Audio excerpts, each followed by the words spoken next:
Support for your public radio station comes from our members and from the Highlands at Pittsford, an independent and assisted living community affiliated with the University of Rochester, offering cottage and apartment homes, daily life enrichment activities, and care assistance as needed. More at highlandsatpittsford.org. From WXXI News, this is Connections. I'm Evan Dawson. Well, our connection this hour was made last week when Rochester City Council approved the sale of a number of plots of land in the Market View Heights neighborhood. The plan for this land is to create housing, but not stick-built or traditional houses, factory-built houses. The idea of modular homes became a hot one in Rochester, especially this past spring in the mayoral primary.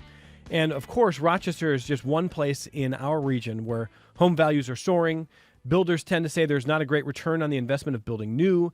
And for decades, the Rochester market was where you could go to get a ton of house for your money. That has been changing. So now the idea of factory-built homes, you hear prefab, you hear modular, it's meant to create a new category of option that could be more efficient and affordable. Is it? My colleague Gino Finelli reported on this recently and says this new development will be the city's first major development of this style. City Council member Michael Patterson called it an incredible opportunity. He says this is just the beginning of the beginning. So what exactly is a factory-built house? What is a modular house? Is that what we're going to see here, or is it something else? How much do each cost to build? What will it cost to buy? How scalable is this idea for a city that needs scale, a city that needs more than just 7 or 9 or 20? Our guests this hour are here to discuss it, and let me welcome them now. Michael Patterson, Rochester City Council member, great to have you. Thank you for making time for us. Thank you. Good afternoon, Rochester. My pleasure to be here. Right across from Michael is Eric Frisch, the Deputy Commissioner of the Department of Business and Neighborhood Development. No, NBD is Neighborhood and Business Development. I worked on this, Eric. I gave you the wrong title. It was still a valiant effort. It was a great effort. Great to be with you. Thank you for being here. And in the corner, hello to Jeff Cook, Managing General Partner and CEO of Cook Properties.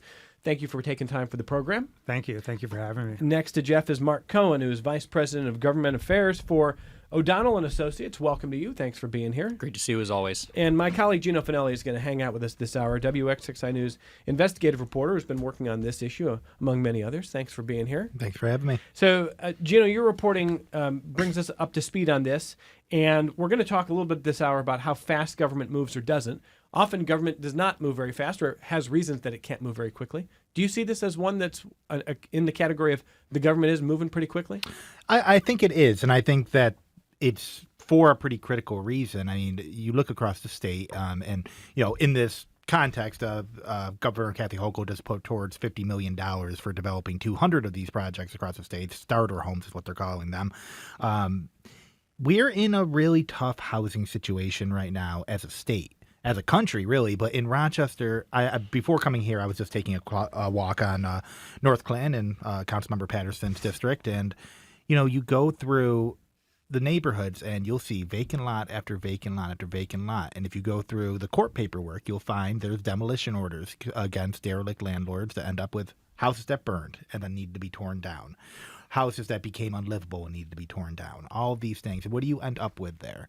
Well, you end up with big holes in neighborhoods where there's nothing built, nothing to buy, and they just kind of fester. And there are a lot of people that do want to buy their first house, that do want to have those options. And there's just the cost to build something new from scratch is very high in a traditional stick-built house, building the frame and, how they build a house traditionally when they do them. It's expensive. Most people in Rochester, I would argue, probably couldn't afford to have a new build built on a plot in the city, especially in a lot of the neighborhoods where they are most needed. Most people couldn't afford it in Rochester, couldn't afford it in Brighton, couldn't afford it in a lot of places. Let alone on North Clan or in Market View Heights, where these projects are located. So these are, by the estimates, I think, significantly cheaper to build. And it gives an opportunity to get, one, new development happening, and two, kind of push for that option for people to buy a house in the city that is of a good quality and a reasonable price. So let's talk about what exactly is happening here and how it came together. First of all, Councilmember Patterson, it's your district here. You've said that this is really just the beginning of the beginning. Why do you think this is a win for the city and for people who need housing? Well, I consider it a win for the city and people who need housing because this is high quality, affordable housing that will be owner occupied. I did not come to the decision to support this lightly. I've known Mark for years. Mark Cohen reached out to me. Hey, I wanted to introduce you to these guys from Cook Properties. Met with them. And it was interesting. They spoke to President Melendez first, and they're like, well, okay, go talk to Mike. And met with them. And I said, okay, sounds good. And they said, we've got a development in Palmyra if you want to come and take a look at it. And if you choose to, on the other side of Utica, we have the production facility. You can come and take a look at that too. And I'm like, deal. I'll take a look at both. Went and looked at the development in Palmyra, was very impressed with the quality of the work and what we were looking at. The cost estimates for the purchase estimates were more than impressive. I'll let the folks from Cook talk about that. But what really sold me was then I went to the production facility, the factory where the houses are built. And folks, it's a factory. It is, it's a house, it's on 2 chassis, and they're assembling it, and it moves down an assembly line because it's a factory. And the guys doing the roofing are not climbing up ladders to do the roofing. There's an elevated platform that they do all the roofing from, so it's safe. As it moves down the assembly line, you got the insulation, you got the electrical, you got the plumbing, you got the fit, you got the finish, you got all the pieces coming together. And then it goes out into the lot to be transported to where it's going to go. And I'm looking at this and I'm going, and I'm not going to sit here and act like I'm some old construction guy. I'm not, but I've seen enough houses go up that are stick built. And I'm looking at this going, this just makes stick built look stupid. It's just like, why are we still doing it? I mean, and I understand why you could and why you would want to, but it's just one of those deals like, in weeks, not weeks, in days, the house is assembled from start to finish, ready to be transported. And usually the holdup is getting a trucker to come by, pick it up and take it where it's got to go and then setting it in place. So in months, short months, they can have houses built, delivered on site. They can probably have all, and I imagine before you do, they're looking to do it on spec, but I'm sure that there'll be an owner already lined up, comes in, gets dropped in place, pretty much screwed together, and we're moving ready. How do you say no? I don't know how you say no. From talking to them, their first initial builds are going to be, because they're spec homes, they're not going to have a basement, but they're like, hey, if you want a basement, you can pay for a basement. Not these homes, but the next set. I'm sure there are going to be folks who are going to listen to this and go, well, I don't want that kind of house. La, la, la, la. And the answer is, ladies and gentlemen, if this is not the product for you, do not buy it. But if you're someone who would like to own a home, a decent quality, affordable house where everything is on the first floor, where effectively if you have a mobility issue, you can roll in, roll out, wheel in, wheel out, walker in, walker out. If that's something that's of concern to you, that's part of your thinking, then I think you should consider this. And I don't think they're going to have a problem selling these first 9 houses at all. I'm going to be, and also when I was after doing the tour, I came back and was on the phone with the mayor like, look, we got to go. Let's find a way. Let's get this RFP out here. Let's see who else is interested. But if these guys want to play, and the best part, they are not asking for any subsidy from government. Their request from us was, hey, sell us some lots. Baby, we got lots. We can sell you lots. So why not? What did the mayor say when you He called? said yes. Yeah, he said he was yes. on board. I'll let Eric talk now because that's when the phone rang over in MVD, I'm sure. Eric, first deputy commissioner of MBD. So tell me about the city's perspective on this. Yeah, I think as the council member very well said, the cost to build traditional stick-built homes is making it all but unreachable for most people, right, to buy a new home. There are subsidies that are available, and we're participating in those through state programs like AHOP and Block by Block, but they're limited in how much they can do, and couldn't possibly satisfy all of the demand statewide, let alone locally. Here, they're also income restricted, of course, right? So you're looking at 80% AMI or below for those programs. A family of 4 would need to earn no more than $83,000 to qualify.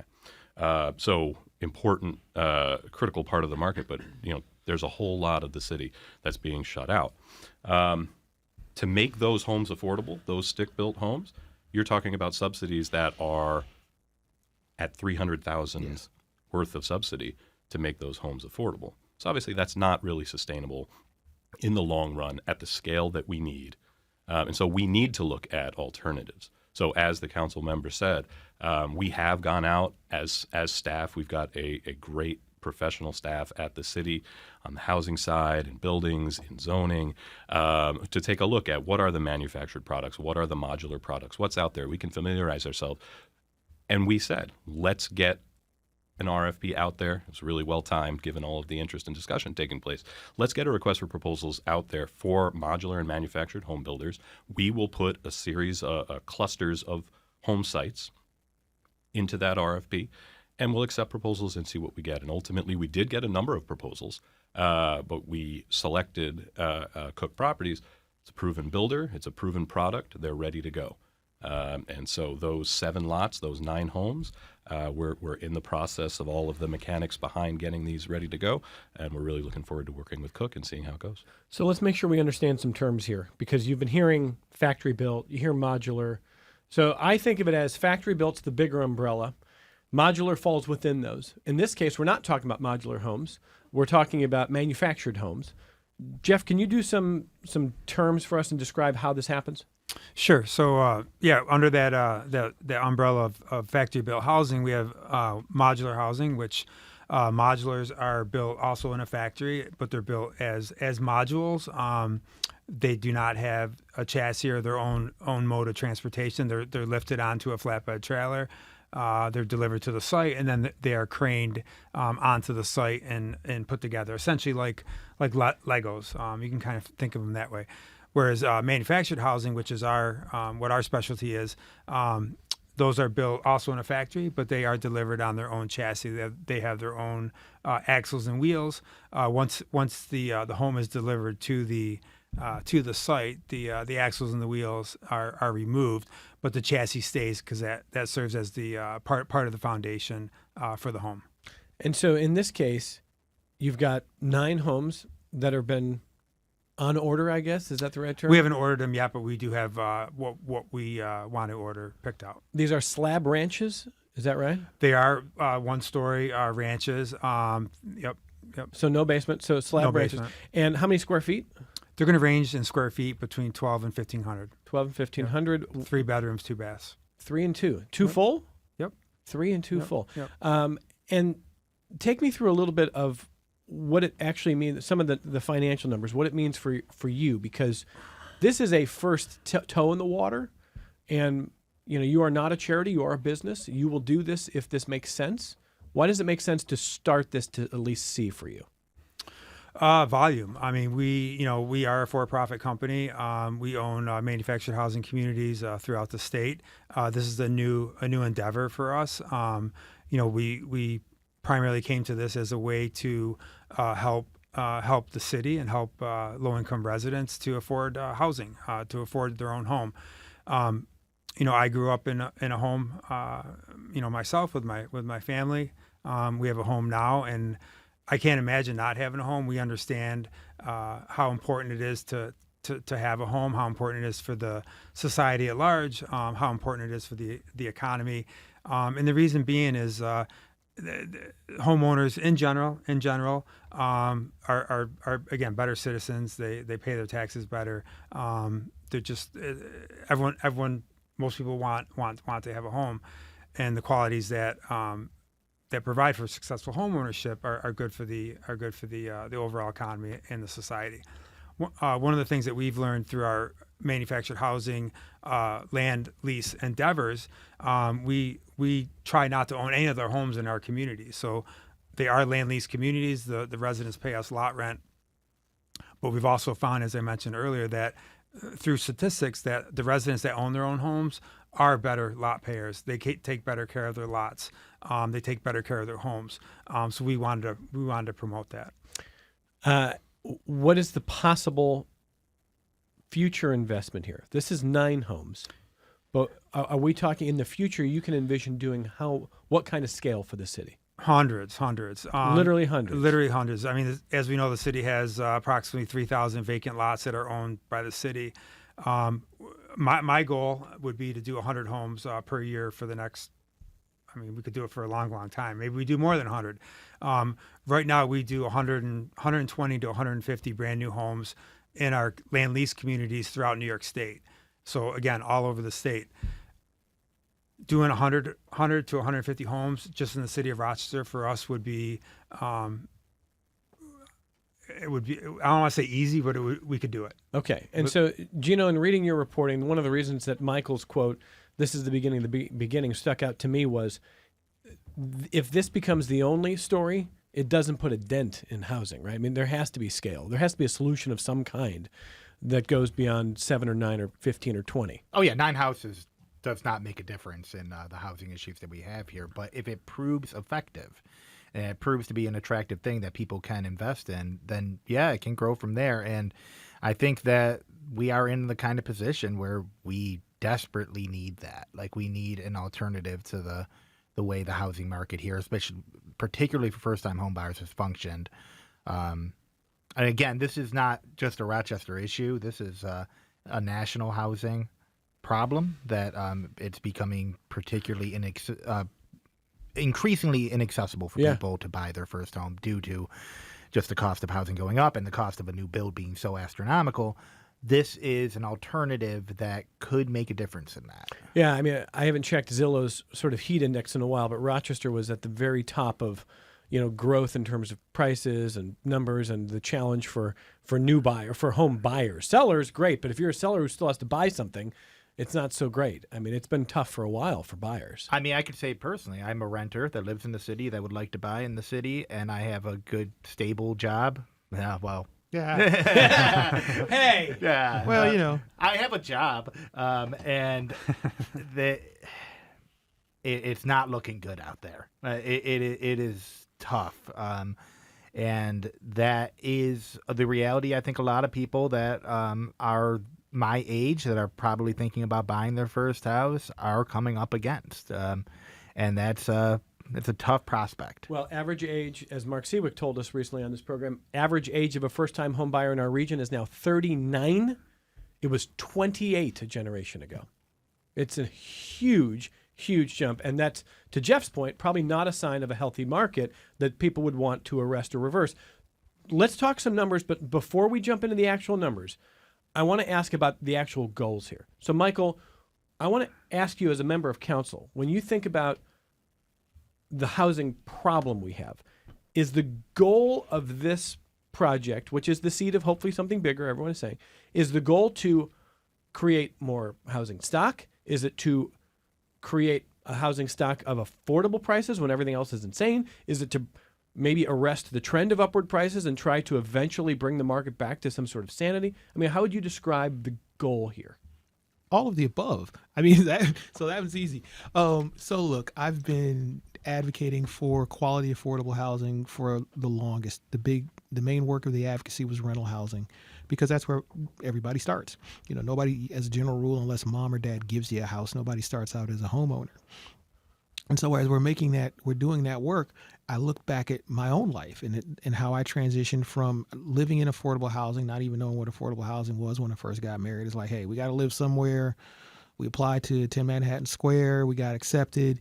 And okay, this works.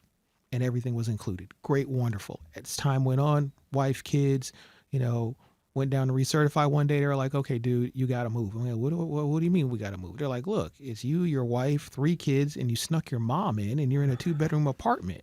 You got to move. And I'm going, well, okay. And they're like, stop freaking out. There's a 3-bedroom down the hall. You can move there. I'm like, well, how much? And for the price that they quoted me at that time, I'm like, well, pardon my language. I was like, well, hell, I could buy a house. So I did. Folks don't have that option, that choice anymore. So, we have this, we keep talking about first-time home buyers. Well, in the Northeast, the vast majority of people are not first-time home buyer. They might be a first-time home buyer, but this is going to be their only home purchase. My folks buy the house, age in place, and when they leave, they leave. We'll just leave it like that. They don't, as a general rule, buy a bigger house somewhere. Some of them do decide to move to the suburbs, but for the most part, if you buy a house in the Northeast, you're home. This is where you're going to be.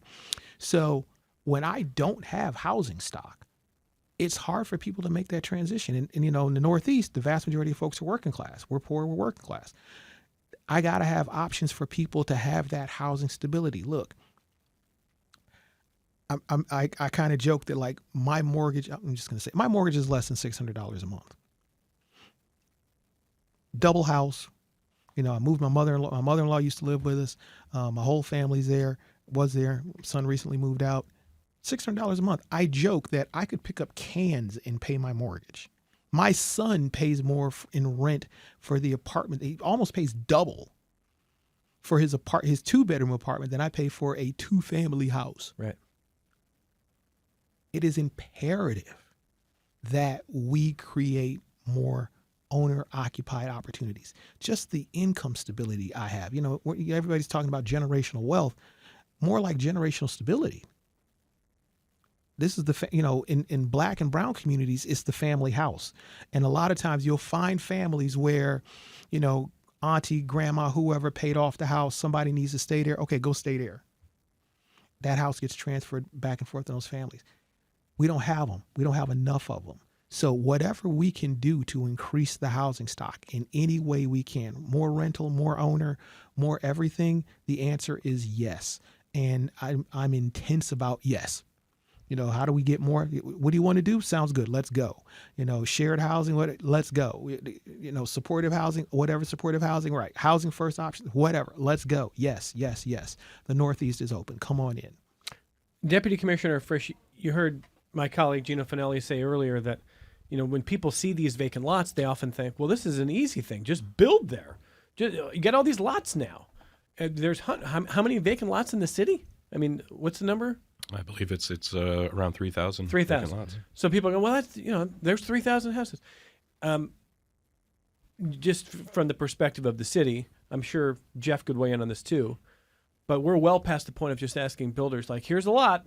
It should be, the math should add up. The math doesn't add up anymore. So what's the goal in your mind if factory built becomes more scalable? What do you think you can accomplish? Yeah. It's about creating a new way to generate that supply and disrupt this ecosystem that we have that's keeping Gino from being able to buy a home.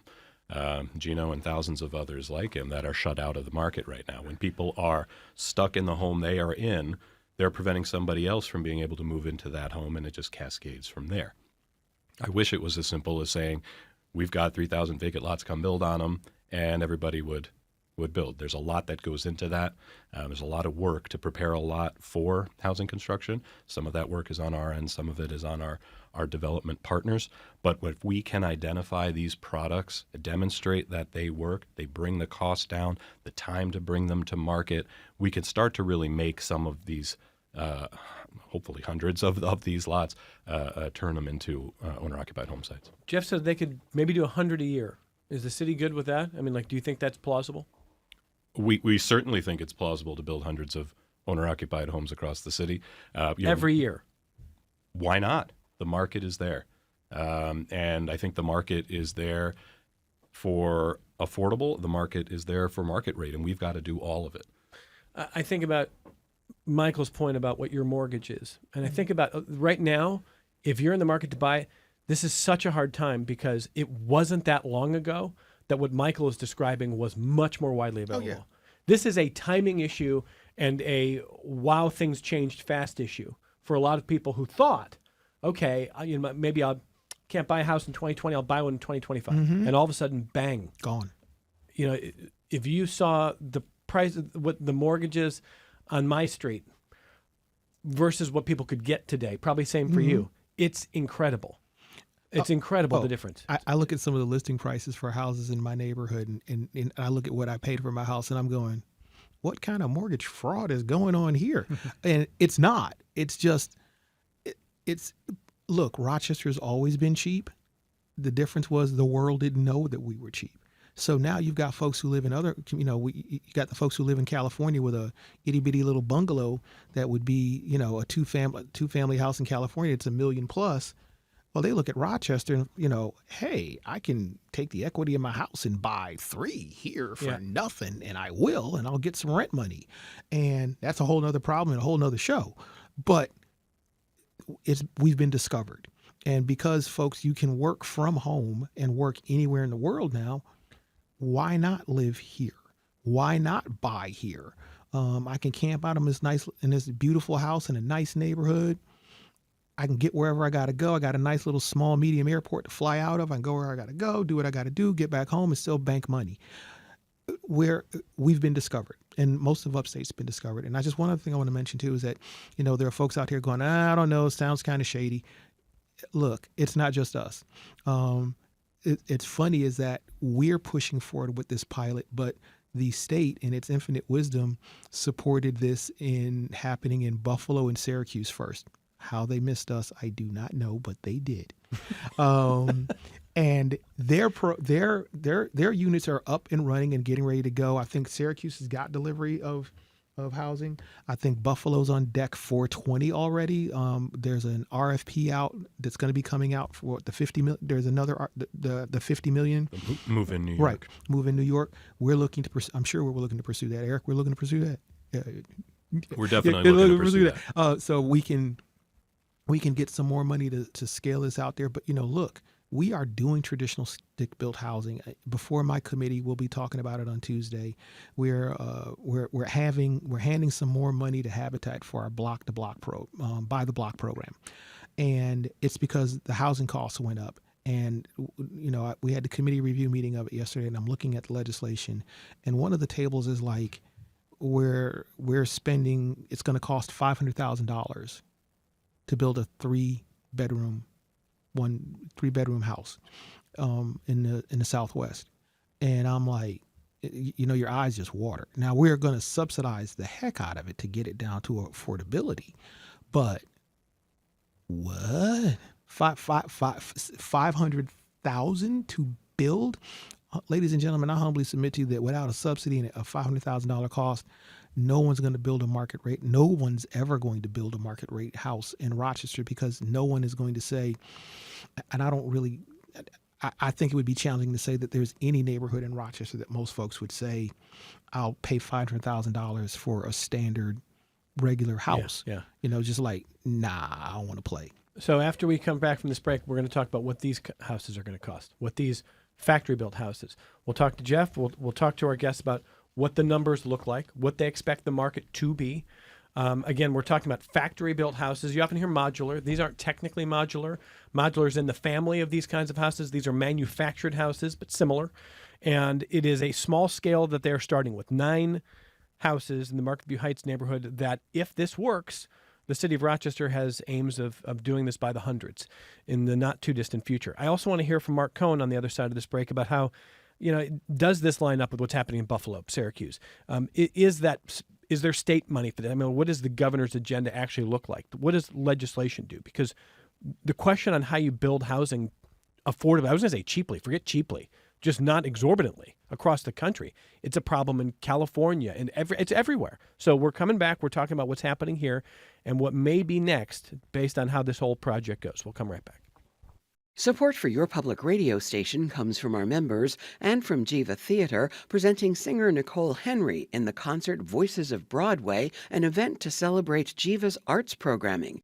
The jazz vocalist will perform Broadway classics accompanied by an orchestra Sunday, October 26th. Tickets at jivatheater.org. This is Connections. I'm Evan Dawson. 9 factory-built homes, manufactured homes from Cook Properties coming to the city of Rochester, Northeast District. The timeline, Jeff Cook, what's an effective timeline here for this project? We're hoping to get site work going here towards the end of the year and have homes ready for the spring selling season. Spring selling. Yep. So maybe by Mother's Day, these houses are on the market. A little sooner, yeah. February, March, yep. Earlier than that. All right, so that's going to be fast. Yep. What's the price tag going to be? Again, tell people the size. It's a slab home, so no basement, 1 floor, 3 bedrooms, 2 full baths, 12 to 1,500 square 12 feet? to 1,500 square feet, plus or minus $150,000. Plus or minus 150. So could be a little south, a little north of that? Yep. Okay. We'll have different models, so they'll range in price a little bit. What happens if there's all this demand and people are saying, well, I'll bid 200? Yeah, we're not going to do that on these ones. You're not doing that? No. Okay, so how do you choose buyers? Because you're going to have 9 buyers, aren't you? Be first come, first serve. Okay. I mean, Council member, people are going to be fighting over this here. We'll do more then. Okay, We'll do all right. more. Well, I get you there, but how do you feel about the price? Is there going to be a market for that price? $150. Well, that's what sold me. I mean, that's what we're seeing for the most part in a lot of, especially where the locations are that we're looking at. Those are not unreasonable numbers at all. And I really want to stress that all they asked us to do was sell them the lots. There is no government subsidy in this other than, hey, sell us some lots. Sell you some lots. We got plenty here. So 150, 150K, it's 3 times, that's roughly 3 times what I paid for my house 20 years ago. So, my mind is still boggled, but I'm not buying a house 20 years ago. I'm buying a house now. So these numbers ain't crazy. And, to your point, are we going to have 9 buyers? Oh yeah, there's going to be 9 buyers. Like, they're sold. The challenge and the question is going to be, I'm sure there's somebody sitting out there right now. So how do I get to Jeff Cook to get on the list? That's right. How do I give this guy a Yeah. deposit now? Because I'm sure there's somebody out there going, where the lot, and the lot locations are public records. So it's not like we're hiding the locations. 3 of them are right by the public market, and literally they're in the backside parking lot of the public market. One's right over on North Goodman. 2 of them are over on North Goodman Street. We've got a couple over in the Northwest On Wilder Street. Right, we're on Wilder. So there are people I'm sure that if they put up a notice of this is who we are and this is what we're doing, and he's saying first come first serve, I think they'd all be sold this afternoon. They're going to sell. I'm reading Gino's story. The cost to complete a build is expected to come in at $250,000. What is going on with the numbers here, Jeff Cook? Square this up for me. You're going to sell for $150,000, but your price up front is going to be more than that? I don't know where that number came from. Mark Cohen's going to grab the mic and jump in here. I think maybe that was in reference to the home that just sold in Syracuse, New York, and that was one of the 3 that was listed as part of this Move in New York program. So there's 1 in Schenectady, 1 in Syracuse, 1 in Newcomb. This is when I'm reading too fast of Gina's story. You're right. That's not the estimate. Yeah, you were for these. putting me on the spot Thank there. you, Gina. Those were state numbers. Okay, so some state numbers here. Okay, so what we're talking about is in other places we've seen $250,000. What is the upfront cost for Cook here? That's what I'm curious. If you're going to sell for $150,000, what is the number here? How tight is the margin? So we're expecting to make if everything goes well, we would like to make $10,000 per lot per home. Okay, so not an exorbitant amount. Most private home builders are looking to earn 15 to 20% bottom line. Again, this is something we want to test out, and we'd be happy with 10%. could you lose money on this? We could. Is it likely? I don't think so. You don't think so? No. I'm generally not in the business of losing money. Well, I understand that. If you make $10K per house, is this worth it for you to make 100 of these next year? Is that enough of a margin for you to stay in it? There would be. Yep. Okay. Yep. And because of the scale. okay. Mark, I want to ask you a little bit, too, about how this lines up with some of the work that's happening elsewhere. They mentioned Buffalo. They mentioned Syracuse. There are all kinds of initiatives in places across the country to do anything they can to increase housing stock. What's going on here? So I want to just your last question because it's an important one. And having worked with Jeff for this last year or so, the purpose of this type of project, the urban infill, working with Councilman Patterson and the mayor's administration, Deputy Commissioner Frisch, of course, Jeff is in it and Cook Properties is in it. They're a for-profit company. The purpose of this particular initiative, what they're trying to do with this urban infill, is to improve the communities where they're located. They're the largest owner-developer in the state of New York. They care about these communities. They want these communities to be better and enhanced, and this is one way to get to it. It's not altruism. It's just recognizing the right thing to do. This is the business Jeff's in, and so yes, not losing money would be great, but it's important to realize that there's sort of a bigger cause afoot. The effort, the Move in New York effort, which the councilman and deputy commissioner talked about, is outstanding. The governor has put this forward as part of her $1.5 billion housing initiative announced in her 2026 budget. This program with the 200 manufactured homes, modular homes, is as Gino has said and his other articles have said, it's not going to fix the problem, but it's a recognition by government that we have to do something differently. And I'll take this opportunity to just have your listeners understand. So often we hear about the inefficiencies of government, the ineffectiveness of government. You have a mayor in Mayor Evans, a deputy mayor in Mike Burns, and a neighborhood and business development office under Dana Miller and Eric Frisch, who have recognize a problem and work toward a solution. You have a councilman who chairs the NBD committee who recognized a problem, who put forth a process, who had meetings, went through a proper RFP process, made a decision, and then put that decision into action. Evan, that's not housing policy. That's housing. That is doing the work. And I just think it's important for your listeners to recognize that this is an example of something working. I mean, look, I will give you credit for that point, that this is an example of government working pretty quickly on an issue that has traditionally been very slow. If we're not sitting here in 2 years talking about 100 houses, then I think that it becomes a different story. I think if this is the seed for something that really does start to scale into the hundreds, then we will talk about something effective. If it's still in the single digits or dozens, then it probably doesn't move the needle that much on housing, right? You're absolutely right. And I think what we've heard here today and what we're seeing, not just in New York State, but across the country, would show that that's not going to be the case. There's too much of a demand for housing. There are too many people looking to stop paying $1,200, $1,500, $1,800 for rent in Rochester, not to mention higher elsewhere, where there are opportunities to live in a high quality, affordable, quickly built home. I just think there's too much demand, and I think there are too many people like you out there, Evan, who are going to hold these folks accountable to ensure that it happens. Well, I mean, Gino will as well. I mean, And Gino doesn't do PR. Gino is glad to point out if we sit here in a year, if we sit here in 2 and 3, and it's 5 homes a year, it's 10 homes a year, that's a nice story for a small amount of families. That is not a city-changing story. No, it's not. But And- it's, I think everyone acknowledges that. That's the good news, right? No one is fighting to say that this is the end. The council member said this is the beginning of the beginning. Yeah, and that was the reason I was interested in this to begin with. This is a small amount to start with, and it is a precedent being made. But if 2 years pass and there's 9 or 20 or 30 houses and that's it, that's not fixing that doesn't do anything to address the problem or the scope of the problem that we have here. I mean, Eric mentioned that we have 3,000 vacant lots in the city. If you're concerned, I think it's important to understand for people listening why that matters.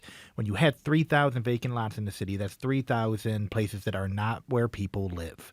That's not where a business is. That's not where anything that's doing anything to contribute to the economy or the social well-being of the city is. Yeah, I like community gardens and little parks in neighborhoods, but I don't know if we need 3,000.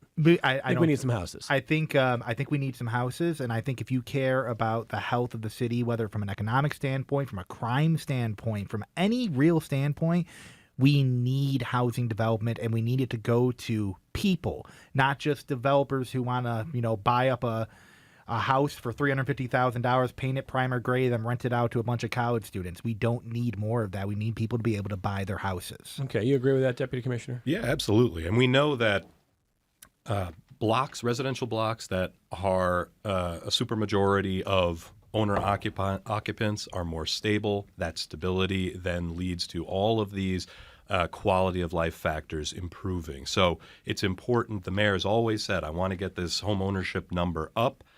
We want to get it up with our peers and higher. It takes building more homes for home ownership. We have a lot of good questions, so let me just rip through as many questions as we can. On YouTube, Virginia says, homes that come on a chassis with wheels sound like a trailer. I have concern that owning the housing unit but leasing the land can be a problem. Anybody want to hit that? Yeah, so they will not. The homeowners in the city will not be leasing the land. We will be selling the land along with the home. Okay. And something else too. Just a national statistic: 98% of brand new manufactured homes, once they are sited, they never move. They never move. It just doesn't make dollars. It doesn't make dollars and cents to move them. Okay. Virginia, I hope that answers that point there. Charles says, good food and a roof over your head is a basic human right. I love this plan. By the way, I bought a house in San Diego in the 80s. It was 1,054 square feet and no basement, and I felt like the luckiest person. That's what, Charles, that's what the team here wants people to feel, that same idea. Michelle says, how much would it cost to add a basement to these homes? So Michelle's 2 questions. That's the first one. How much would it cost to add a basement? 30 to 40,000. 30 to 40. And would need to be done before you're purchasing, or can you do it after? No. Can't do it after. No. Yeah, that doesn't really make sense. Okay. So That's not going to be for these first 9. That'll be for future waves, possibly. Yep. Okay. Yep. Yeah. After these ones, we could do custom homes. Depending on what they want. Michelle also says her understanding is that some insurance companies only cover modular homes and not manufactured homes. Is that correct? We have insurance companies that cover manufactured. So insurance will cover. Correct. Okay. Michelle, I hope that answers that question. John wants to know, how much is the city selling the lots for? Sorry, Gene, I'll jump in a second here. John wants to know, what is the city selling these 3,000 lots for per? Yeah, it's basically $1,000 or less per lot, The which is market. the appraised value. That's our appraised value. value. Yeah, I think it was like $7,000 total for all the lots. it's what we sell. It's Yeah. whatever the appraised value was for the lot. That's what Yeah, we we're sold not it giving for. them away. No. But I mean, that's a song, man. $1,000 a lot? Absolutely. That is a song. I mean, it's not nothing, but it is the appraised value. Okay. Gino, you want to jump in on something here? Did I miss you? No, I'm good. I was Okay. just stretching. Oh, okay. I'm just running down the list here. Tim, is there any program in the city to keep people in their homes? It's one thing to make a home affordable to purchase, but the cost of maintaining a house is skyrocketing. For instance, replacing a roof is running $20,000 plus. For a senior, it pushes you to the edge. Thank you. That's from Tim. It's a good point there. So I guess that'll be me and Eric. So yeah, we have a range of programs. You can reach out to take a look at the city website. We've got those there. One of the things that we've had for years that I'm still nudging to get up and running again for this year is our roofing lottery that's been running for years. It is a lottery-based program because there were some complaints when I first came on council back in 2013.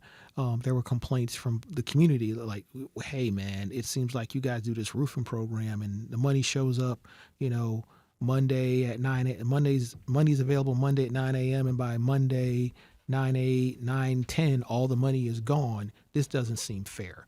So we have a lottery program now. We've had one for years where, we can't guarantee you that you'll get a roof, but we have a process. You go through the process. You can get selected. We haven't run it yet this year, but I know I've been talking to the mayor and the deputy mayor about it. I know we should be having something coming out at some point in time soon. I'm not going to get in front of them. But no, we have a range of different programs, especially for senior citizens for aging in place, and we're always looking for more. But at the same time, wouldn't be a bad idea to mention to your state representatives who have a whole lot more money than we do that, hey, we need more programs for aging in place and repairing homes for senior citizens. We know how to administer it. We know how to get it out. We know how to supervise it, and we're pretty good at it. You want to grab the mic over there? I want to get Mark and Eric on this. Go ahead, Mark. I do, and just to answer, and not directly to your asker's question, but to the councilman's point about the state delegation, I want to shout out Assemblymember Clark, as well as former Assemblyman Billy Jones, for pushing A7512, which would, to the affordability point, it would make right now what manufactured homes are considered personal property. It would make them real property, and what that does is unlock financing options. It unlocks access to far lower rates to borrow, and truly goes to the heart of what this issue is, which is affordability. It gives folks access to these homes in a sustainable way and allows them to build generational wealth. The bill passed the Assembly unanimously, it passed the Senate unanimously, bipartisan across the aisle, and it's on the governor's desk. And with Is the governor going to sign it? Well, we hope so. With all of her efforts, it was referenced in a few articles that this is a major problem, a major barrier to manufactured housing, and with all of the governor's incredible support of this industry, it would be great to see her side. We've been working with her office. Her staff has been great. Jeff Cook and his team have been great in getting them the information they need. But it goes to the affordability piece because being able to finance a home like this is critical. Is there any reason that the governor wouldn't sign this? Well, I don't want to speculate on why or why. Do you expect the second the governor floor. to sign this? We hope the governor will sign it. We very much hope. I don't want to get out ahead of anything. I don't have any indication one way, but gotcha. but we hope she does. Anything you want to add here, Deputy Commissioner Frisch? I would just say Tim made a great observation.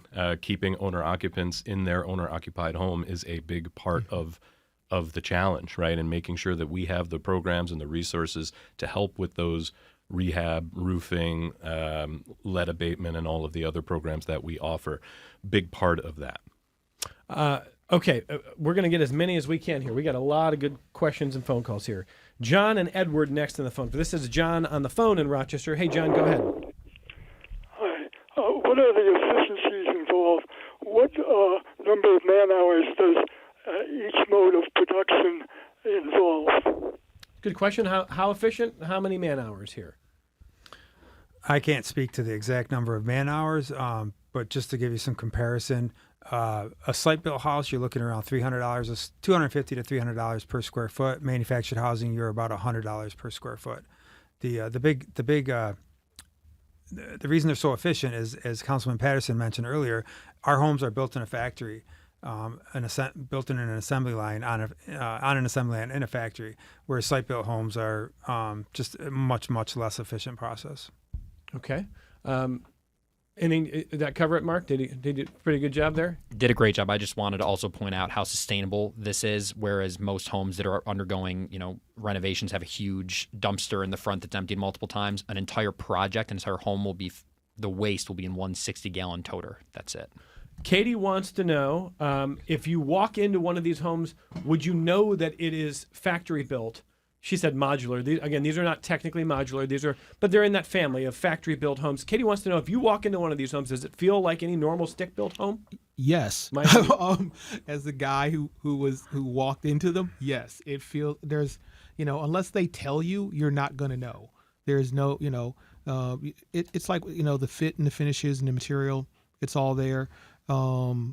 It's solid. I wouldn't be advocating for it or recommending it if it was substandard in any shape or form. Okay, Jeff? Yeah, the change in cost, the lower cost comes from the how it's built, not what it's built with. It's built with the same materials that any site-built home is built with: vinyl, plastic, steel, wood, etc. So, okay, Katie, hope that answers that question. Dan and Webster next. Hey, Dan, go ahead.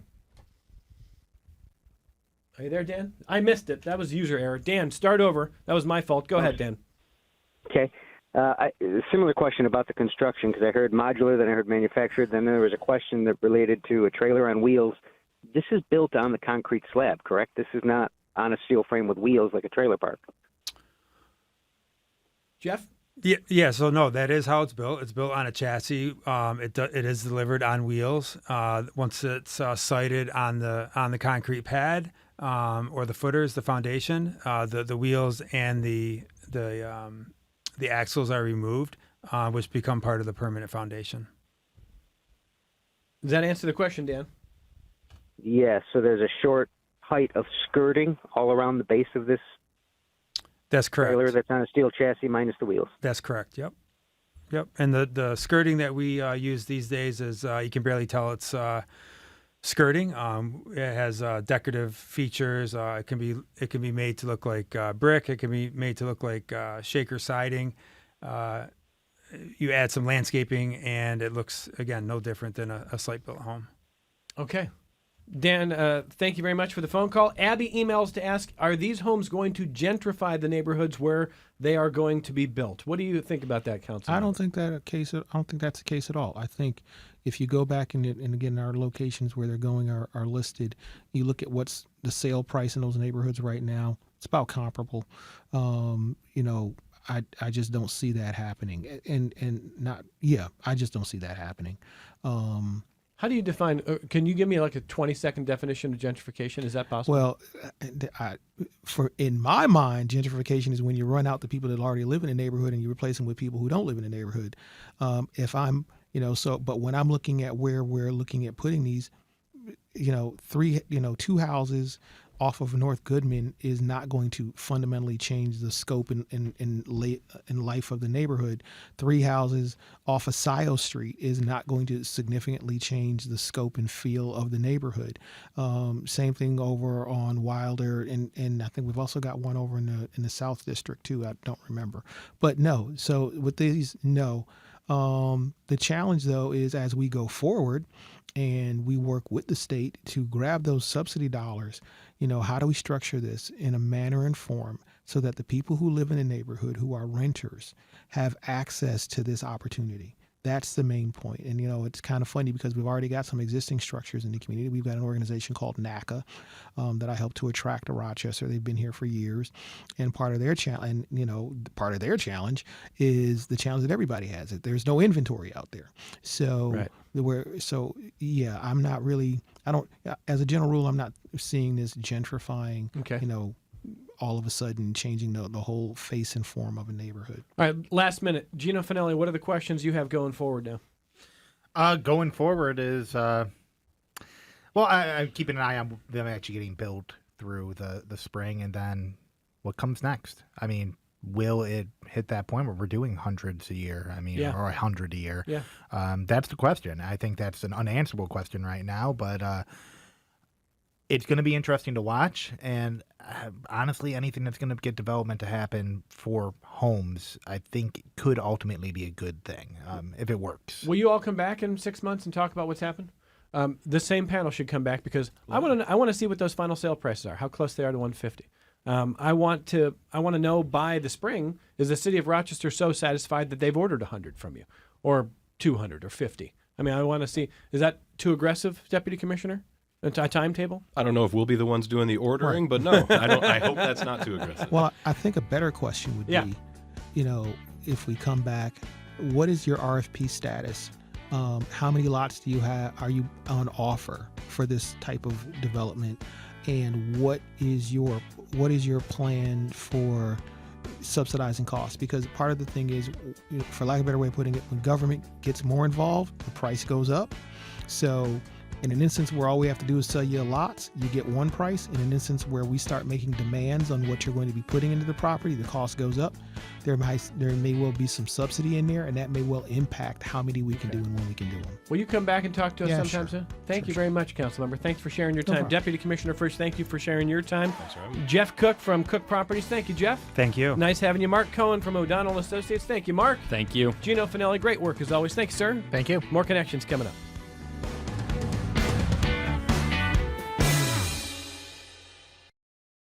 This program is a production of WXXI Public Radio. The views expressed do not necessarily represent those of this station, its staff, management, or underwriters. The broadcast is meant for the private use of our audience. Any rebroadcast or use in another medium without expressed written consent of WXXI is strictly prohibited. Connections with Evan Dawson is available as a podcast. Just click on the Connections link at WXXInews.org.